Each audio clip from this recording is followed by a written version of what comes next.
It wasn't until our Education Award recipient was an adult that she learned about her true cultural lineage, but it set her on a path that would impact generations of learners. The Inspire Awards, designed to be one of the most prestigious awards by Indigenous people for Indigenous people. Your 2019 Inspire Award recipient. Center stage was Vianne Timmons. I was telling my father about my work, and he said to me, "You know, Vianne, we're Mi'kmaq." And I said, "What are you talking about? I was in my 30s.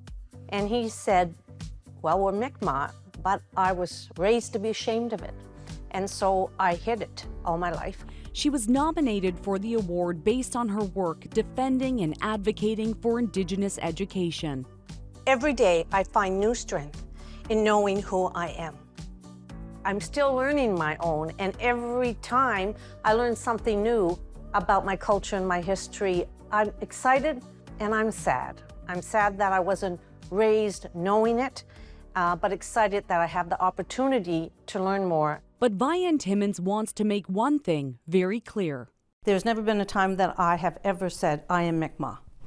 Indigenous identity and how it's defined can be complicated. It's nuanced and sometimes uncomfortable. In recent years, high-profile individuals, particularly in academia, have had their indigeneity claims scrutinized.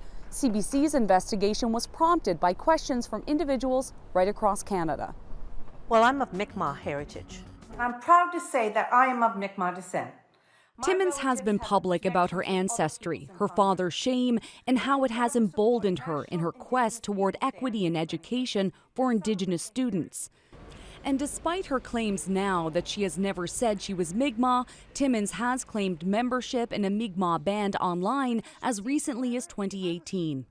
And for at least 7 years, between 2011 and 2018, Timmons' Mi'kmaq heritage and her membership in this unrecognized band had a prominent place on her online professional CV and biographies, from speaking engagements at Canadian universities to the committee which helps select Canadian senators. This is where it starts. It goes back to my father's great-great-grandmother, identified as Mi'kmaq in the census, and then her parents. So it's 5 generations for me. That's back to the 1800s. But the only census CBC could find was this one, and Marie Benoit is listed as French. We also couldn't find documentation to back up this assertion in the family research she provided to CBC, the indigeneity of her ancestors 8 generations back. In the genealogy, it notes that Boniface Benoit Sr. and Marie Boucher are both registered as Mi'kmaq, but neither us nor Stephen White could find evidence to support that. So do you know what document is being referred to? I don't have the binders. They're in Nova Scotia at my home, my mother's home, so I don't have those binders with me now, right? Okay.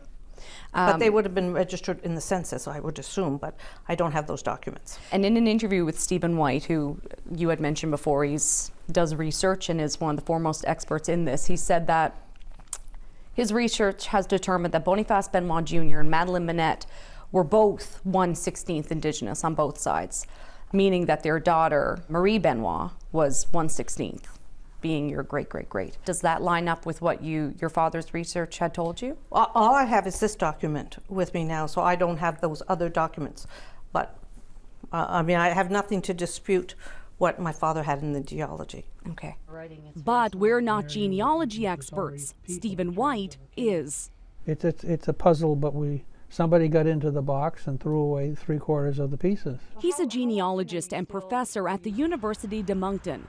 White has written a book on Acadian genealogy and happens to know this family tree by heart. The figures are there. There's 1/16th on Boniface's side and 1/16th on Madeleine's side. So by his interpretation, that makes Marie Benoit 1/16th and Timmons' closest Mi'kmaq relative 10 generations back. It may be the case that certain family members were accepted into Mi'kmaq communities despite not having Indigenous ancestry. Timmons' understanding of her family tree was enough for the Labrador Mi'kmaq First Nation. It qualified her and her siblings as being members of their unrecognized band.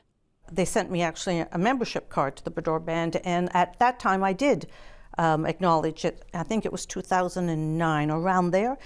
And then I looked into it on my own, and I didn't feel comfortable identifying as a member of a band that wasn't official, or a member of a band anyway. But in your professional CVs and bios for years, it was noted that you were a member of Labrador. Well, I removed it fairly quickly. If it was stayed, it would have been maybe on the internet or something, where you put a CV and it stays forever.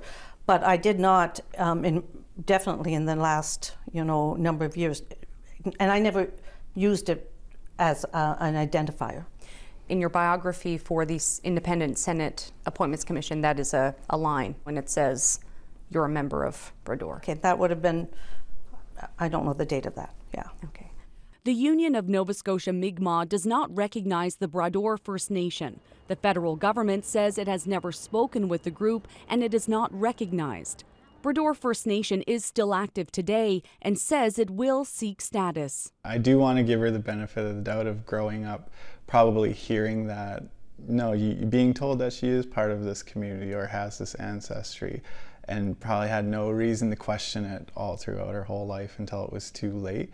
But knowing better is one thing and doing better is another. Tyler Sack is Mi'kmaq. His graduate research focused on identity construction, cultural authenticity, and decolonization. While Sack puts very little weight in blood quantum, he says identity discussion can be fraught with harm. He takes issue with allowing yourself to be misidentified by others. It's frustrating to me to see someone misrepresenting indigeneity.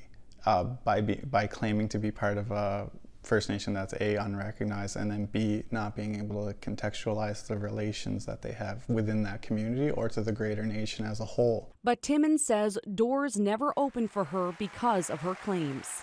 I'm not sure how I would have benefited, except in the one area was I did get the Inspire Award. And when that was offered to me, I actually turned it down. One of the elders gave me a ribbon skirt and said that it was really important that I accept and acknowledge that this was not just for me, but acknowledging my history and past ancestry. So that's why I agreed to do it.